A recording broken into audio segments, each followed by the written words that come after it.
The weather forecast says that starting tomorrow, the weather will become extremely cold with heavy snow and freezing rain, making road conditions terrible. So today, I went to the supermarket to stock up the food for a week.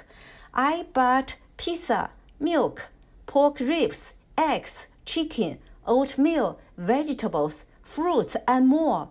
I figured if the roads become too slippery, or the car won't start, or it's just too cold, I can stay home with enough food on hand.